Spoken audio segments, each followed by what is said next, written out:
Here's our song. I like our song, Curt Cruz. I do. Good morning, afternoon, or evening. Doesn't it wake you up and make you feel energized? It does. It does.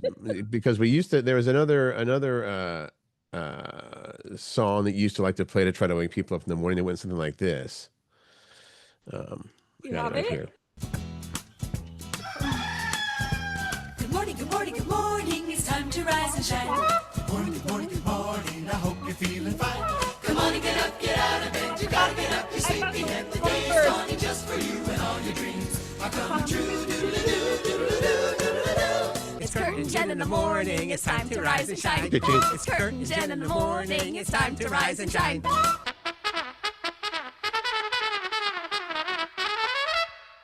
And scene. So it's Curt and Jen in the Morning podcast. Welcome. Today, look at this. We've got information for you that's going to be super helpful. How to know if someone is spying on you through your phone. Yep. A special vehicle racing in the Indy 500 and rules you made up for yourself that you still follow today. That was our question of the day. We have, does sunscreen really work? Some important information as we head into summer.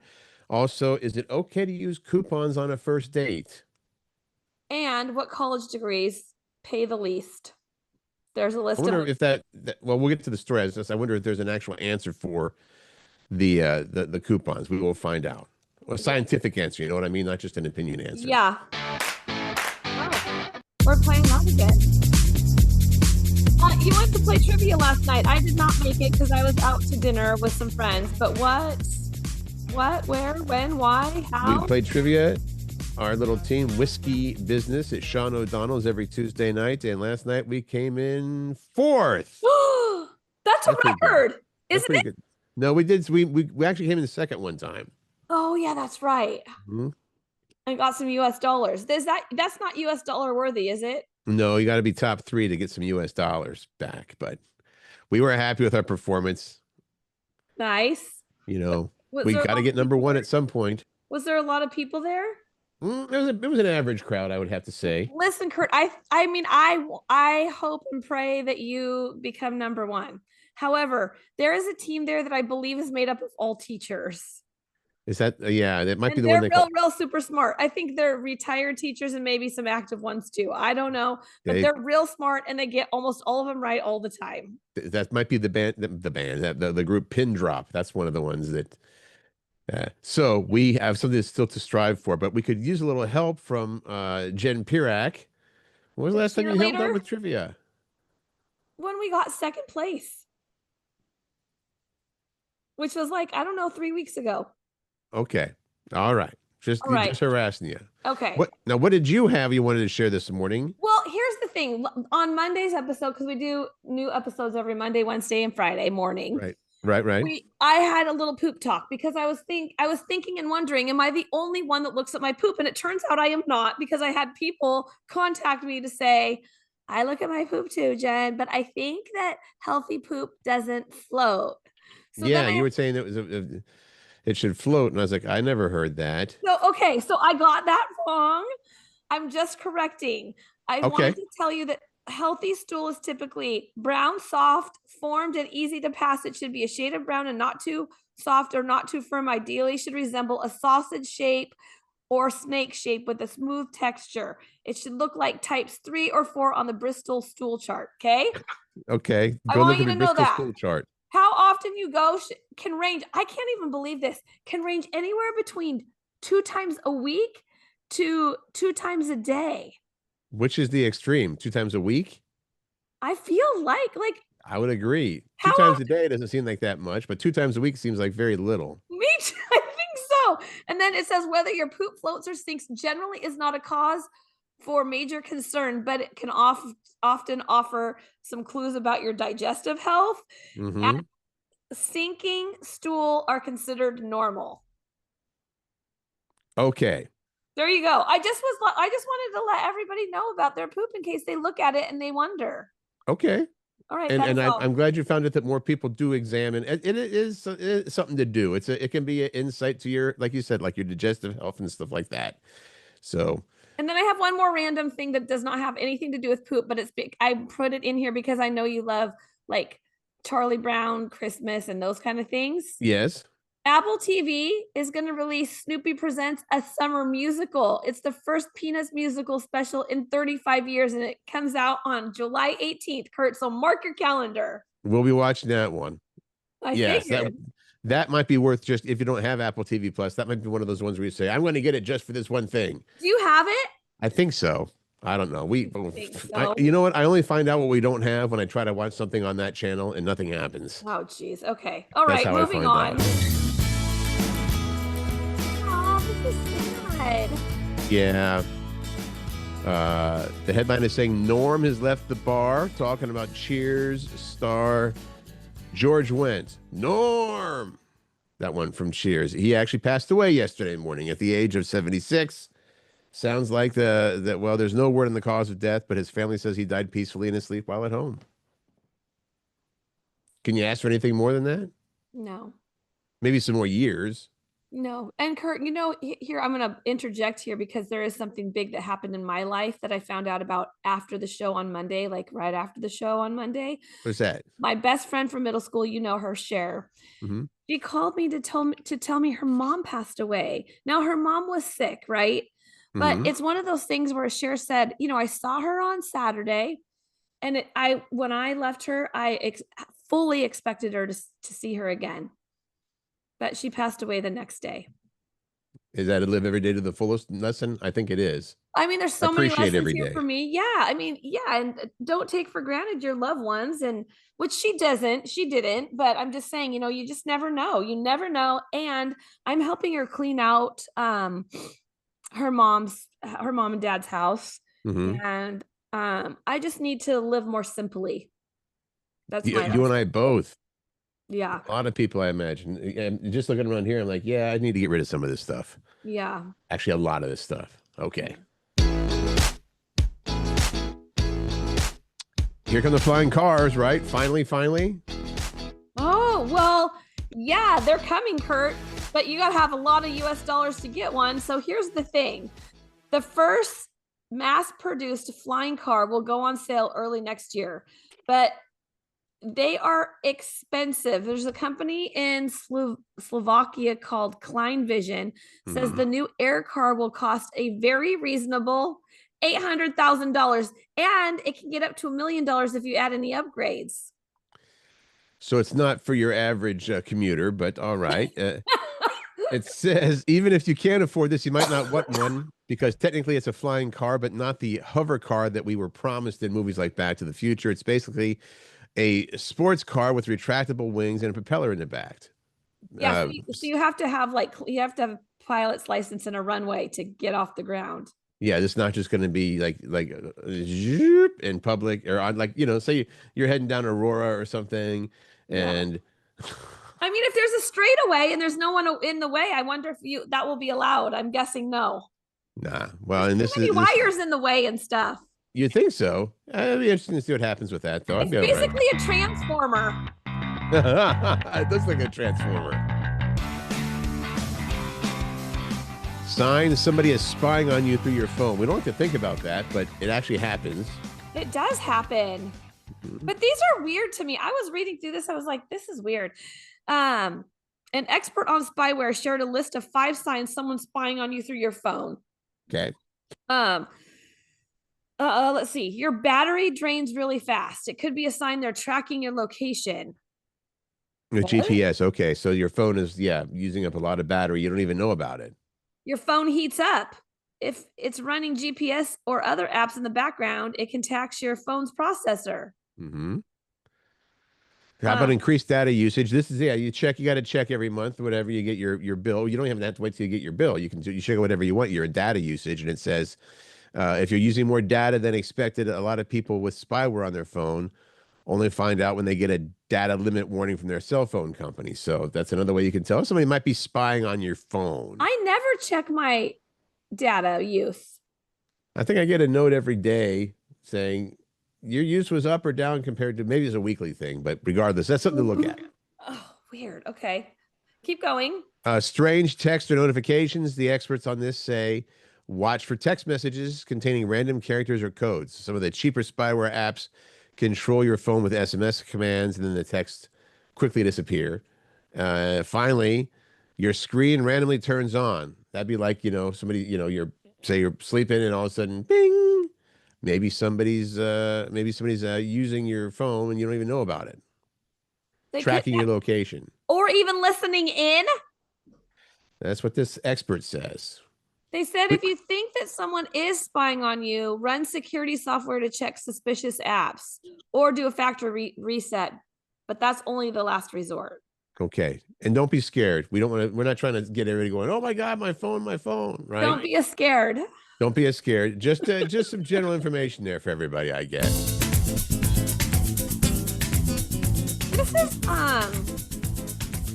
disheartening, I'm gonna say. Well, if you're a person like me, clearly fair skin. A ginger. Yes.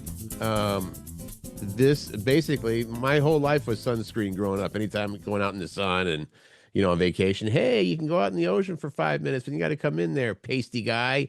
So this is about sunscreen, and they're saying a study found 75, so 3/4 of sunscreens are not, quote, safe and effective. 75% are not safe and effective. Mm-hmm.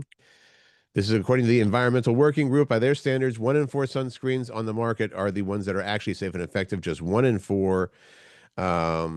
Basically, should we go into these details here? Well, what it's saying is that doesn't mean 75% don't work. It just means it's more about the word safe and specifically the mix of chemicals that are in use here, I guess. Well, because there's 2 types of sunscreen. There's the chemical-based ones and the mineral-based. And, now that you say this kind of makes sense because it's the environmental people that are putting out this study. So, of course, they're going to say the chemical ones aren't good, right? Yeah. The mineral-based ones, what they're saying, are better. Like the ones you rub on like lotion tend to leave more. Well, let's see. It's okay. Mineral based is usually the kind you rub in like lotion versus the spraying. Right. Yeah. Right. Although I like to spray on ones. I'm sorry. They seem to, that's just me, I guess. Well, they work by creating a chemical reaction that absorbs UV rays and disperses them as heat versus the mineral ones that prevent UV rays from actually hitting your skin. Because the lotion, you know what I mean? Like it's like thicker. Okay. Right. So they're saying here, basically, in general, mineral-based sunblocks have one of these 2 main ingredients, zinc oxide or titanium dioxide, rather. So look for that, I guess, Well, it turns out that one of my most favorite brands of sunscreen is not the safe kind, according to this organization who posted a list. You can Google it. Is that Banana Boat? Hawaiian Tropics. I love the way it smells. Ah, okay. All right. Well, there you go. And we're not dissing anybody here. Again, just information to have, right? Right. I kind of love this, Curt. The Netflix deal? Yeah, Netflix is saving Sesame Street. I remember when I think we were still on the radio, they were talking about how if someone doesn't pick up, like some network doesn't pick up Sesame Street, it was going to be the end of it. Mm-hmm. Right? Well, now Sesame Street will be live thanks to Netflix, or will stay alive, and has struck a deal with new episodes. Until recently, Sesame Workshop was in business with Warner Brother Discovery. Under that deal, the episodes wouldn't air on PBS until months after their debut on HBO, which means you had to have a subscription, right? You had to pay for it or wait a long time to see it. But now, what's happening now? New episodes of Sesame Street will air on the PBS channel the same day as they hit Netflix. Nice. And this is their 56th season. Thank you, Netflix, for saving Sesame Street and Big Bird and all the characters. You saved Sesame Street one time. That was pretty bad. Sorry about that. Sorry, Count. My bad. I'm glad you did it. I'm glad you did it, though. More summertime stories. Well, because summertime is like 1 month away. Yep.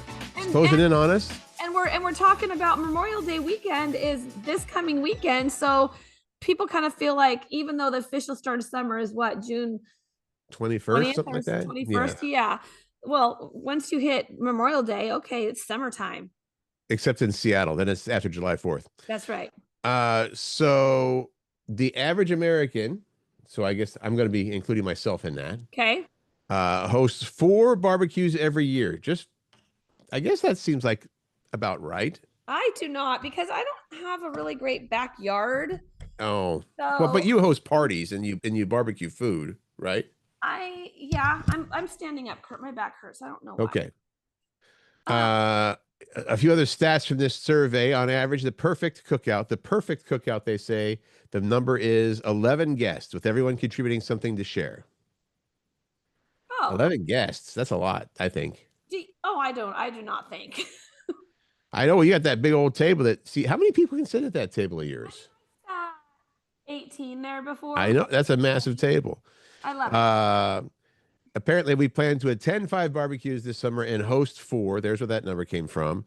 The most popular grilling staples from most to least common are burgers are number 1, hot dogs number 2, then chicken, steak, ribs, and bratwurst. Then you get your kebabs, pork chops, and fish is the last one. Okay. Would you say, I'm sorry, did you say that 4 seems about right for you about hosting? We usually generally we associate it with a holiday or something like you said, Memorial Day, or 4th of July. We might do a barbecue. Dana and I will barbecue for ourselves all the time, but as far as hosting a big deal, yeah, probably I'm going to say a couple times a summer, maybe. What's your favorite barbecue side dish? Ooh, that kind of depends on the mood, but it could be coleslaw. I mean, would you say that corn on the cob that's probably it? Is that a side dish? Yeah. Corn on the cob? Yeah, that would be considered a side dish. Yeah, I like corn on the cob a lot. What about you? Corn on the cob is a good one, actually. It was saying here that older folks say their favorite barbecue side dish is potato salad, but younger generations tend to prefer mac and cheese. You can't go wrong with mac and cheese. I'm sorry. Well, you can. I believe you can. You can't actually go wrong. Okay. I'm sorry. You can go wrong with mac and cheese. I like that.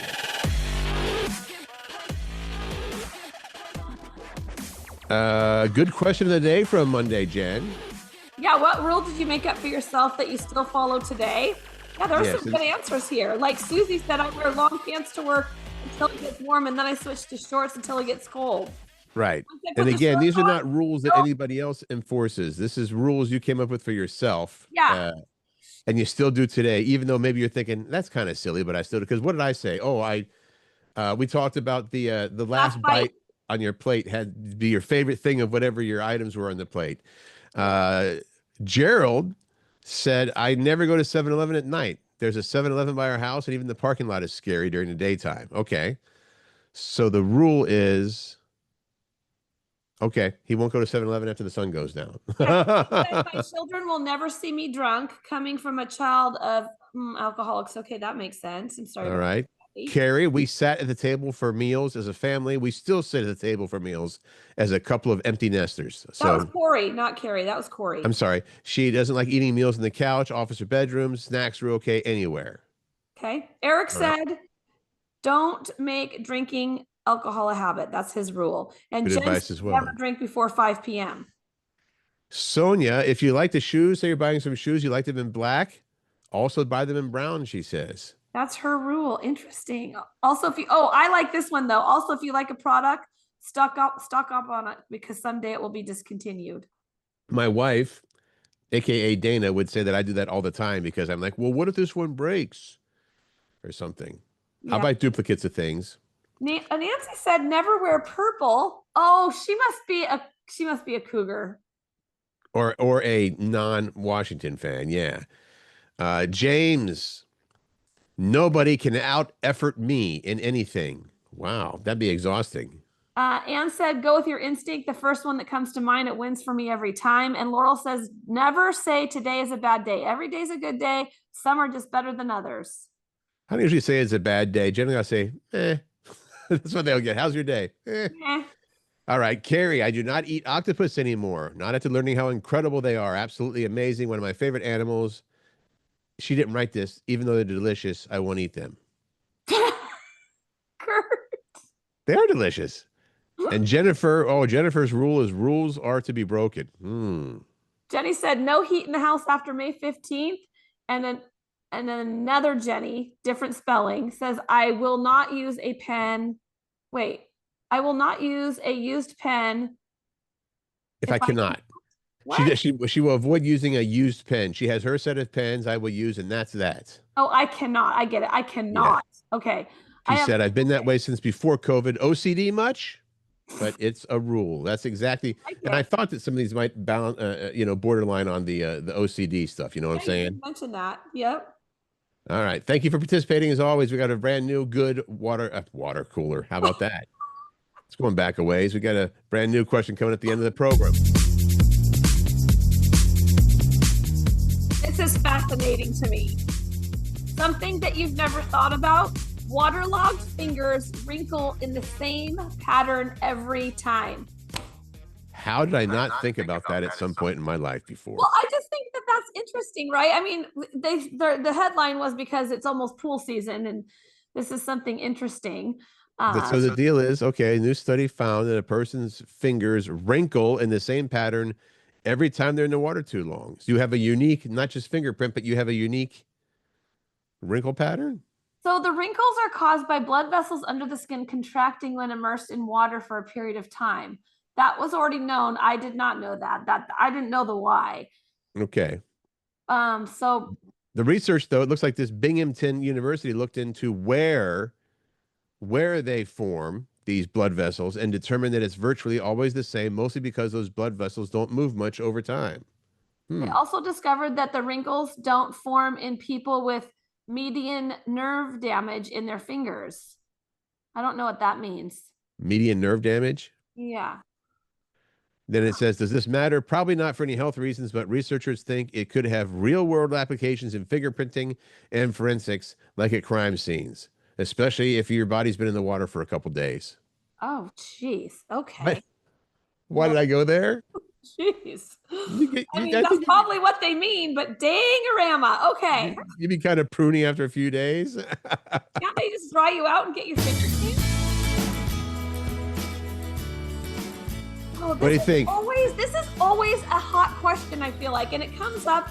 I don't feel like it just always comes up. You know what I mean? Like it cycles through. Mm-hmm.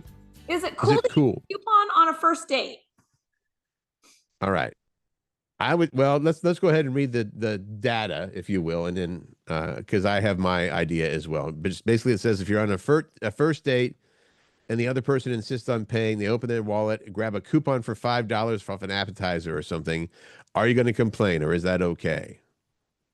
Or maybe it makes them hotter because they like to save money. If you have a thing for saving money, perhaps, yeah. Like, man, you're attractive, way more attractive now because you used a coupon. All right. In a survey, it said just over half of people, 56% of people say it's totally acceptable to use a coupon on a first date. And they surveyed all ages. Yeah. So this is every age range said, yeah, that's okay. So in fact, 61% of the people surveyed said that the frugality is an attractive trait in a partner. And about a third went as far as to call it sexy. Oh, come on. I was so turned on when she pulled out that 50% off coupon. Oh my gosh. Okay. But a little over half have also said they've been turned off by a date trying to show off with money. So. Okay. I don't think I would use a coupon on a first date. You do not think? You do not? Yeah. I don't think that I would, just because, I mean, I'm not going to have any more first dates in my life, but it would seem if you're trying to, I'm sorry, if you're trying to impress somebody, how about not with hey, by the way, I'm going to save a little money here, Okay, but here's the question, Curt. Let's just say, for instance, that your first date was at your favorite restaurant. Well, one of your favorite restaurants, Sean O'Donnell's. Right. And I know you have that card that will get you a free entree with the purchase of one. You would not pull out that card? Probably not. Not in a first date, no. I think that you could do that on the sly, though, right? You just give it to them, like put it in with your credit card. Well, I think that's the idea, how it's supposed to work, rather than like, oh, I got a coupon. Look at this. Look at this. Right. But, yeah, it's second date, knock yourself out. That's interesting. It said that you do need to be careful because 70% of people say there's a clear difference between being frugal and being cheap, and cheap is not sexy. Right. And where is that line between frugal and cheap? I don't know. I can't. I don't know either. Indy 500, fans of the Indy 500 are going to want to know this. There's a vehicle going to be racing in the Indy 500 this year that's not exactly as fast as most of the other race cars there. The Wienermobile, I love this. the Oscar Mayer Wienermobile. It says that the Indy 500 is this Sunday. Yep. Part of the festivities, we're going to have a Weenie 500 featuring all 6 of the Wienermobiles. I did not know that there were 6 different Wienermobiles. I did not either. So the Weenie 500 is the first competitive race for the entire Wienermobile fleet, and the first time all 6 vehicles have gathered in one place in over a decade. It turns out each of the 6 Wienermobiles from Oscar Mayer represent a distinct regional hot dog. There's the first Wienermobile is the Chai Dog, Chicago. I guess. Okay. It's probably chili dog, right? Yeah, it just says the Chai Dog. The New York Dog, that represents the East Coast. The Slaw Dog, I guess that's from the Southeast. What's that? The Sonoran Dog? Sonoran? Sonoran dog? And there's another chili dog representing the South, and the Seattle Dog represents the Northwest. Oh, but there is a chili dog representing the South. So the Chi dog is probably, I don't even know. I got to look that up. Well, it's the first 3 letters of Chicago, and I think that's what it is. But I could be wrong. Okay, hold please. Keep going on your story. Is there anything else to say? I guess there'll be hot dogger racing suits, custom racing suits made for this, a finish line celebration in the quote Wieners Circle, and a condiment spray and a hot dog for the champion, a condiment spray. What? All right. If you want to watch this, it's all going to happen at 2:00 Eastern, 1, 12, 11 o'clock here. It'll stream live on Fox Sports and the Fox Sports app and on the IndyCar on Fox social media accounts. Okay. It must be a shadog because you're right. It's a Chicago style hot dog, which is also known as the Chicago Red Hot or Chicago dog. It's an all beef Frankfurter in a poppy seed bun with everything in the world on it. Well, it looks like it's hot. It doesn't say. Traditional toppings include mustard. In this order: mustard, relish, onions, tomato, pickle, peppers, and celery salt. The pickle spear is placed between the hot dog and the bottom of the bun. Not great. Not great. People say it looks like it's been drank from a garden. Well, maybe it's the healthiest hot dog there is. I like the Seattle dog a lot with the cream cheese on it. Here we have college degrees and majors that pay the least. When I was in college, it was always that sort of random, what was the one that, communications. I got a degree in communications. Okay, what are you going to do with that? I mean, you go into radio. That's my degree, Curt Cruz. You got a radio degree or communications itself? I have a communications degree with an emphasis in public relations. Look at you. I have no degree because I dropped out in my 3rd year to go pursue my radio career. Smart. Well, it worked out okay. I always thought, I can always go back, right? But that never happened. So here we have the 10 college degrees that pay the least, maybe a consideration. It's tough, though, I imagine, because when your child comes to you and says something like, I want to study anthropology, you're like, oh. You're not going to make a lot of money with that kid. Well, but they're passionate about it. This is fortune.com that posted this list of 10 degrees that earn the least amount of money straight out of school. The median income for the jobs listed below is between $40,000 and $42,000 a year. Foreign language, like majoring in French, is the lowest at $40,000 a year. General studies, jobs like youth counselor or teacher's aide. Then there's performing arts, anthropology, early childhood education. That's sad that that's on the lowest end of things. Family and consumer sciences is on there.